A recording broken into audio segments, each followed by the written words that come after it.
قضا نمازیں کب اور کیسے پڑھیں؟ اگر ایک آدمی کی کئی دنوں کی نمازیں قضا ہو اور وہ دن بھول چکا ہو تو وہ ہر دن کی متعین نیت کیسے کرے گا؟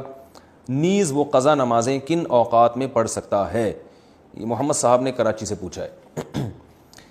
یعنی ان کا خلاصہ یہ نکلا کہ قضا نمازوں میں تو ہمیں نہیں پتہ ہوتا، جو قضا عمری خاص طور پر پڑھ رہے ہوتے ہیں کہ کون سے دن کی کون سی نماز ہے، تو یہ خوب اچھی طرح سے سمجھ لیں، یہ سوال بہت زیادہ پوچھا جاتا ہے۔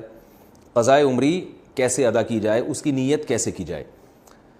آپ نے سب سے پہلے تو ایک ڈائری میں ایک حساب لکھنا ہے کہ میرے ذمے کی قضا نمازیں ٹوٹل کتنی ہیں، ایک اندازہ لگانا ہے کہ آپ بالغ کب ہوئے تھے اور اس کے بعد کون سی نمازیں آپ پابندی سے پڑھتے رہے ہیں، کون سی پابندی سے چھوڑتے رہے ہیں۔ جمعے کی نمازیں تو اکثر لوگوں نے پڑھی ہوتی ہیں۔ اس طرح ایک ظاہر 100% نتیجے تک تو آپ نہیں پہنچیں گے، ایک لم سم اندازہ لگا کے ایک غالب گمان جس طرف جائے آپ نے ایک ڈائری میں نوٹ کر لینا ہے کہ جی میری اتنے سال کی فجر کی نمازیں، اتنے سال کی ظہر کی نمازیں، اتنے سال کی عصر کی، اتنے سال کی مغرب کی، اتنے سال کی عشاء کی، اور وطر بھی مستقل ایک نماز ہے۔ نبی صلی اللہ علیہ وسلم کی صحیح حدیث ہے ان اللہ زادکم صلاۃ الا وہی الوتر، اللہ نے ایک اور نماز کا اضافہ کر دیا جو کہ وطر ہے۔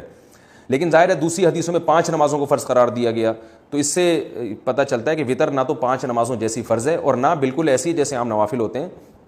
تو عبادات میں چونکہ احتیاط کے پہلو کو لیا جاتا ہے، تو اس لیے احناف کا یہ قول ہے، امام حنیفہ کی یہ رائے ہے کہ وطر کے ساتھ سلوک ایسے کیا جائے گا جیسے فرائض والا ہوتا ہے، یعنی قضا پڑھی جائے گی احتیاط کے پہلو کی وجہ سے۔ فرض سمجھا نہیں جائے گا اس کو، کیونکہ نمازیں تو 5 فرض ہیں۔